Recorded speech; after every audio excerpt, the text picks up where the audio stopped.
we get into this review, I just wanted to address maybe one or two trolls. First of all, I bind you trolls up in the mighty and the matchless name of Jesus. Let me just say this to you. I've been a fan of this show since the Jim and Chrissy years, okay? I've been a fan of this show since Chrissy was punching Kimbella over futons, okay? I've been a fan of this show since Erica Mena was slicing people up with broken champagne glasses. I know what love and hip hop is supposed to bring. I was there in the beginning when VH1 gave it a huge budget, when they renewed it and the budget got even bigger, when they were getting big names on this TV show, okay? I was there when Love and Hip Hop Atlanta was the franchise to watch. I remember when Jocelyn had that bad wig and everybody was calling her a man in drag. I'm sorry. But I was there when she punched Stevie in his big old forehead because he was still sleeping with Mimi. I remember that. Love and Hip Hop Atlanta used to be that show. Something has happened with production. It has changed. The budget is cheaper. They have all these people on here who are just wanting to be famous and don't really have any type of connection to love in hip hop. Like, there's not really any of that going on. So these storylines are fake. I honestly feel like Mona Scott Young sold this franchise to somebody else. I have to check the production notes, and when I do check that, I'll get back to you guys. But I just want to say this: if I call out fakery and buffoonery, that is my right. If you do not like it, create your own YouTube channel so that you can also have a viewer's voice. I won't hate on it. I'll just keep on scrolling. But you are not going to come here and tell me to not address the foolishness. I'm a viewer. I'm a fan. I watch this show because I know what it used to be. So if I call out something that I think is ridiculous, it's not because I'm dragging it. It's because I want it to change, because I know what this show used to be and what it can be. I'm sorry that you are okay with accepting low quality productions. Maybe you need to take your behind back to public access TV, and maybe you need to review shows over there. But over here on network TV, where VH1, where they have the coin, I'm gonna call it out if I don't think that production is doing what they should do to bring the viewers the show that we deserve. If you're a loyal fan and you are tuning in every season, you deserve a good season. You deserve. But if you're okay with foolishness, fine. But on my YouTube channel, in my glorious, glamorous kingdom, I'ma call it out. And if you have a problem with it, to hell with you. Now let's get into this review. This episode opens up with Carly Red going over to see about Sierra because she said that her girlfriend is concerned, like something is going on. And then we cut to Sierra's confessional, and she's trying her best to hold it together. I'm gonna call that foolishness out. Sierra tells Carly Red everything that happened last episode, where lovely Mimi told her that Shooter was sleeping with Mariah, and Sierra breaks down, and Carly Red is just like, I cannot believe it. They seem like such a happy couple, and they honestly do. Like, I really like that couple. I couldn't believe that they were having problems. And I also was shocked that they had kids. I don't know if Sierra ever mentioned that they had children, so I was actually shocked about that. But then Carly Red says this, and I didn't agree with Sierra's response, but again, I haven't been married, so I don't understand that love there, or that reasoning to stick something out for children. But Carly asks Sierra if she's going to stay with Shooter, and she's just like, is she going to leave him or whatever? And Sierra's just like, well, I don't know what I'm going to do because we got kids. And I'm just like, your kids don't deserve to see their mother be cheated on by their father. Like, you know what I mean? Like, I get people wanting to stay together for their children. I honestly believe that. But why stay in a miserable marriage and make those children's lives miserable? Girl, set yourself free. You know what I mean? You're still young. You can move on. You can probably get somebody better, especially somebody who's watching you now that you're on TV. Your business is going to grow. You know, you are in your prime. If I was you, I would cut him loose now and save yourself the drama. But again, I ain't never been married, and I ain't never had no kids with a dude, so I don't understand trying to keep our home together. You know what I mean? So, but I would, if I was Sierra, I would just be like, girl, get on and get out. Wasn't Walker like vegan for a while? And I remember that he got really, really skinny. Has Walker gone back to the meats? Because he's looking healthy. So Waka has this really adorable scene with Tammy's daughter, and it's really cute. They're skating and they're having a good time, but then it turns to something that I just didn't like. It turned to something that I felt like was manipulative. You know what I mean? I guess the little girl is old enough to know that Waka cheats on her mother. which is just another head game in itself. But then he says to her, he says, do you want me to come home? You know, what should I get mommy? I want to get mommy a gift. Like trying to, I feel like he was trying to manipulate the daughter and like putting things in her mind so that she could just be like, I want him to come home. You know, like get the little girl to do her bidding for her. Do his bidding for him to get Tammy and him to work things back out. And then he says that he's going to get her a gift. And I felt like, I don't know, I felt like that was teaching her that that's what men do. When they mess up, they get you presents. And she's just like, she has everything. Take her on a trip and take me with, I don't know. It just really bothered me. And I think it bothered me because my dad used to do that. You know what I mean? Like every time he messed up with my mom, he would come to my sister and I just, you know, try to manipulate us first so we could talk to mom and be like, we want daddy back. And I just don't like that. Like, stop being a terrible person and you won't have to go through all of these things. I mean, Jocelyn did not get you locked up. You got yourself locked up. Take responsibility for the reckless things that you do to keep yourself in these situations. But I'm glad you're back. You're the realest on this show. I love your scenes. So, Tommy is making her own Chardonnay. I'm not laughing at that. I think that's brilliant, and I'm so proud of her for, like, I think this is her second season, and she's, you know, capitalizing off of it. That's why I say if you're going to do reality TV, it is a sacrifice. You know, you sacrifice a lot of yourself, your pride, your self-respect, your soul. At least get something out of it. So I'm very proud of her for doing that. Boss moves. But then she has this whole conversation with the guy who's helping her make the Chardonnay. This old white dude, and she's calling him her nigga and things like that. And he just seems so uncomfortable. A crack addict ain't never gonna make a fortune selling crack. KK, what? So KK shows up looking cute. Listen, before, I don't know what's going on with me. Maybe I'm just maturing. Before, I did not like how she used to dress. I felt like, you know, you're an older woman, you need to dress a certain way. But I don't know, I'm loving it. I'm loving, you know, her young fit. She walks in with like this natural colored dress, split all the way up to here. Why not? You know what I mean? Why not? Go forth, KK. But then in her confessional, she's talking about how she's not okay with coming to Tommy's wine making place or whatever, coming to see her make wine when she has a drinking problem. When did this happen? Can somebody make me aware of it? Let me know in the comment section. But does Tommy have a drinking problem? Was it addressed last season? Because I feel like this is something like being brought up out of nowhere, and I don't know if KK is using this as a way to keep her on the show. I don't understand it. It just seems very odd to me because I don't remember Tommy having a drinking problem. Now, anger, absolutely. Drinking, I don't remember that. Wait 1 second. Full stop. KK talks about in her confessional that, you know, I can't, that Tommy has a disease and she needs professional help.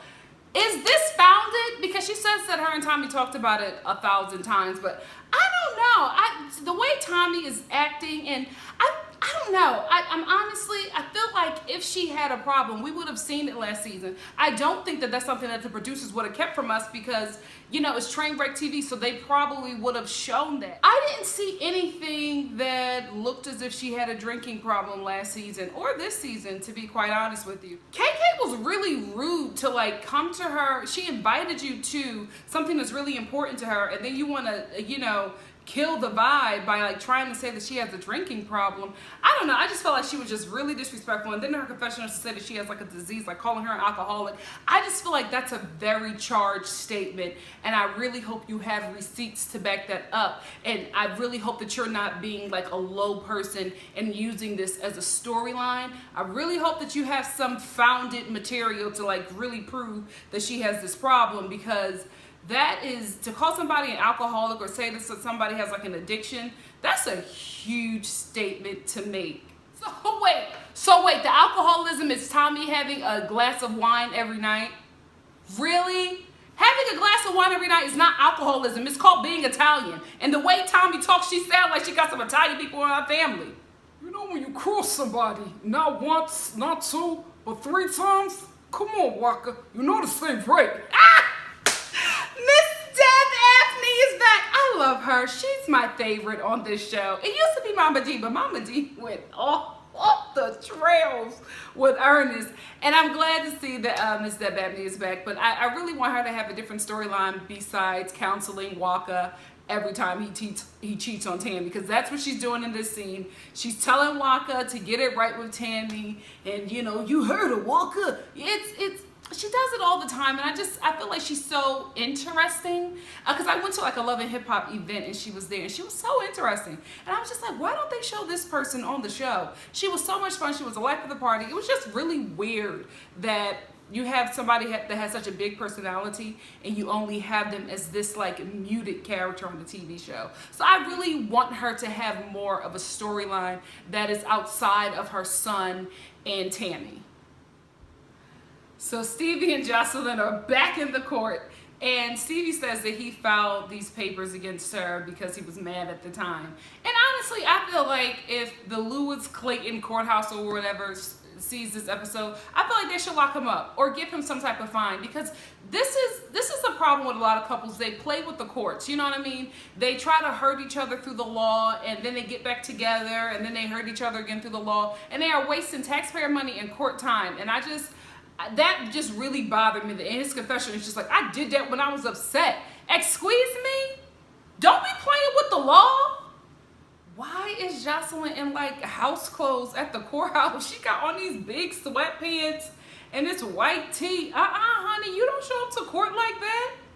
Especially if your ex is asking for you to be drug tested. You look like you on drugs. Jocelyn got a really nice wig. She apparently got somebody to do really good makeup on her because her makeup looks flawless. But why did you like skim on the outfit? You look like you were going to the corner store, not the courthouse. Tommy and Jessica Dime and what's his name? Young Jock. Sorry. They all hang out and they start discussing. Dime tries to bring up Carly Red, and I'm just like, girl, I don't remember Jessica Dime being best friends with anybody, so I'm like, why do you even care? She tries to bring up Carly Red, and does Carly Red know that Jock is messing with Tommy or whatever? Mind your business, Dime. Stay out of that. Then they get into Tommy Chardonnay. She says she's having a wine tasting and she wants them to come. And then Young Jock starts making a joke about her drinking the supply. And then Jessica Dime makes a comment about her drinking. And I don't know, guys. I'm telling you, I feel like this is fake and forced, because there were nothing led up to this Tommy being an alcoholic storyline. And it just pops out of nowhere. Like, I don't remember ever seeing her on camera drunk, and that's what they do on these reality TV shows. They are always serving people drinks because this gets them out of their mind.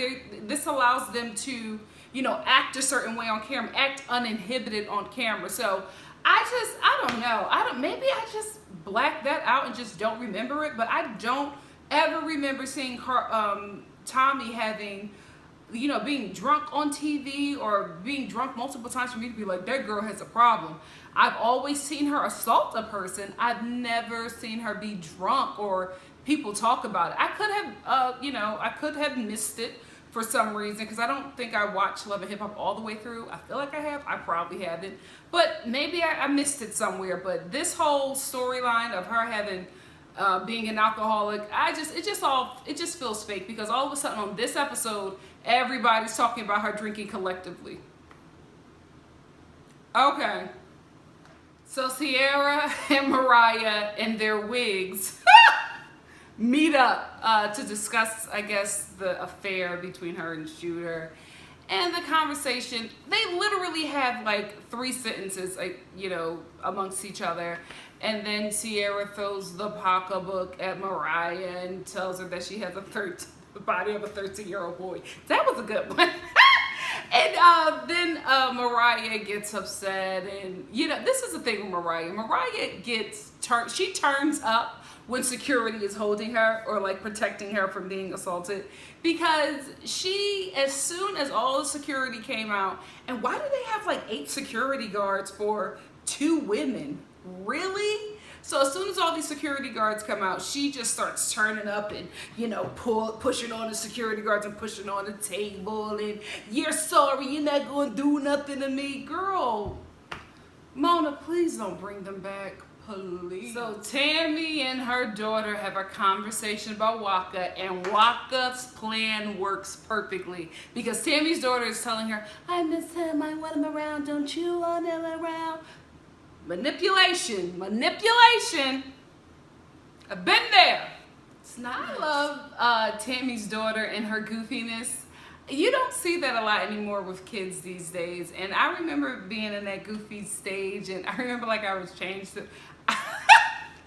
I was British for a few years. I just, wanted to have a British accent. And, I just talked that way for a few years. And I loved how my mom and, my family was very supportive of it. Like, nobody would say anything. And if anybody tried to say anything about me having this British accent, my mom would, rip them to shreds. So, I don't know. I love the goofiness of Tammy's daughter. It's so innocent. And I think it says a lot about, I guess, her household that she's really protected and supported and allowed to be, just allowed to be a kid. And you just don't see that enough these days. But Tammy's daughter convinces her at least to think about going on this date with Waka. And I think I've said this before. I don't like adults having adult conversations with young people because I feel like it grows them up too fast. And I think that happens sometimes with a lot of single parents, especially single mothers. Your daughters become your girlfriends at times. And I mean, my mom did that to me unintentionally, you know what I mean? But having these kind of conversations about, my father, and looking back at it, I wish I would not have been in those conversations. And I kind of feel like this is, although it's a very innocent conversation, I don't know, I just don't feel like Tammy should be having this conversation with her daughter about Waka. I think it needs to be very surface and just protect her from these things. I'm not saying don't allow her to see the pain or the realness that is of the realness of your relationship, but I just feel like, what do you think I should do? And I don't feel like forgiving him. It was just too much of a back and forth about Waka. I felt like it should have been kind of surface and one and done. Just my opinion. So we have this scene with Jocelyn, picking up the results of her DNA test, and then we cut to Stevie and this dimly lit room with him wearing these shades and a fitted to the back and this fur collar coat, and he turns around slowly. This show is so dramatic and extra. I'm telling you, Love in Hip Hop is Belly. Go look at Belly and look at the way they shoot Love in Hip Hop. I'm telling you, it is the same thing. That's why this show was so successful, because Belly was a hit because it was shot in just a fun kind of music video thriller kind of way. And this is exactly how Love and Hip Hop is shot, just not with the same budget as Belly. Jocelyn's brother. Okay. So Jocelyn this whole time is saying that Stevie is the father. Now she's getting anxiety before she opens the envelope. Then when she finds out the father is Stevie, she's upset. Wait, you were the one who was saying that he was the father. Oh, so there was a doubt. Okay. It could have been Dro's baby, huh? So we're at Tommy's wine tasting and everybody is there. KK comes and she gives Tommy the phone, and it's Will, aka Scrap, calling and congratulating her, and she gets this big smile on her face because she still loves the dude. I still have hope for this couple. Maybe when he gets out in 20 or so years, Tommy won't be in prison and they can rekindle. Because all jokes aside, I like the couple together. Rashida comes in with Tammy and Mimi. Mimi, where were you going? People are wearing gowns, and Mimi is wearing a flea market outfit. You know what I mean? Nothing wrong with a flea market outfit, but that's what you wear when you going shopping or something like that. Not when you wear to an actual event. Anyway, Rashida shows up and everybody's, especially Scrap is trying to awkwardly talk to her. And she's like, I'm just here to have a good time. She put all that Kirk mess behind her, and she's just, trying to, move forward. And then lovely Mimi walks in looking like a broke down mermaid. I mean, the whole cast was just okay. She's like, hello.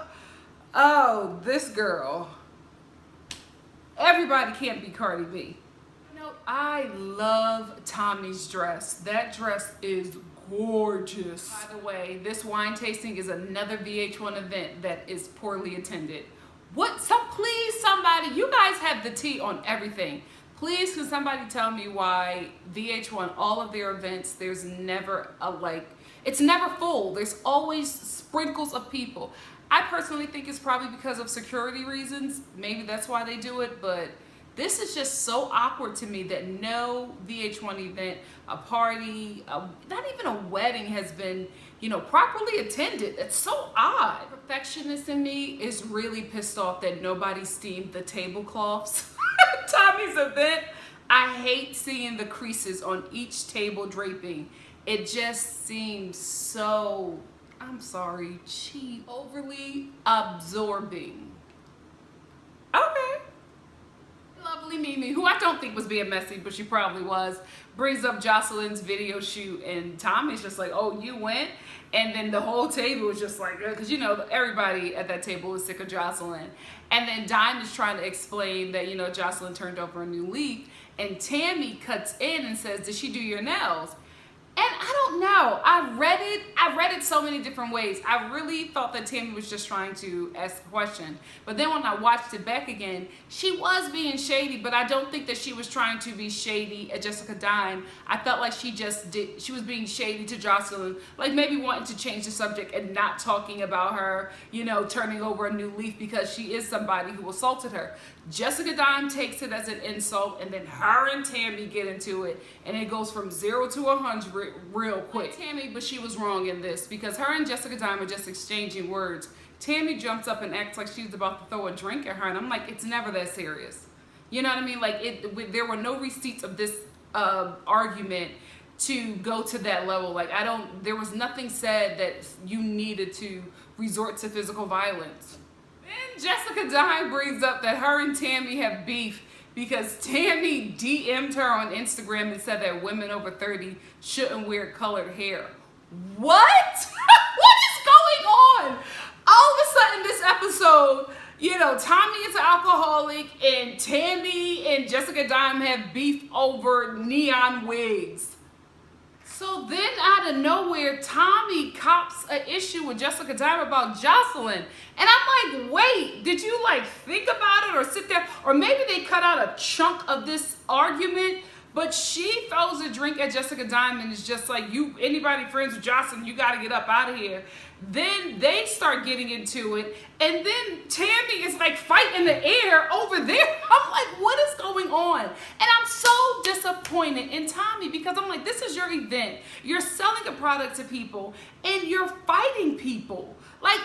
I want her to win. I want her to do well, but this girl keeps on sinking her own ship. So then Tommy gives this toast, this hood toast, and she's apologizing to people, and she's that you gotta get these informant hoes out of here.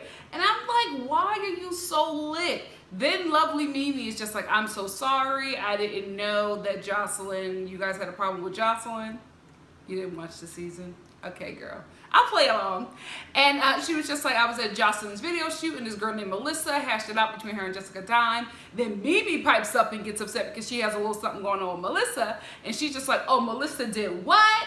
And so they get into it about Melissa for a little bit, and then Tommy's mother shows up. So that's where the episode ends. Next week, it seems like it's going to be really interesting. I think I like this episode, and I think I'm going to like next week's episode because it's original cast heavy.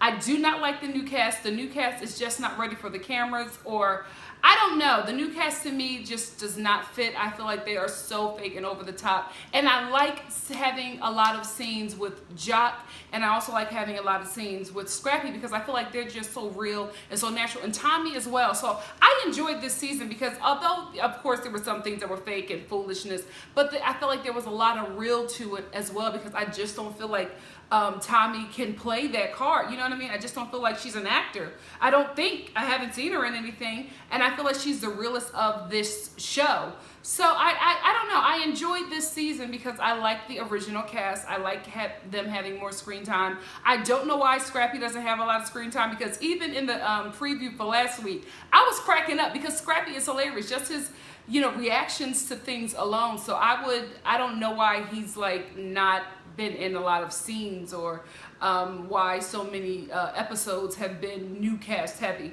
I guess it's maybe they're trying to introduce us, but you guys don't need to introduce us to the new cast because we don't want to see them anymore. We like the old cast. The old cast is just a ratchet mess. That's what we're tuning in for. Don't change this formula.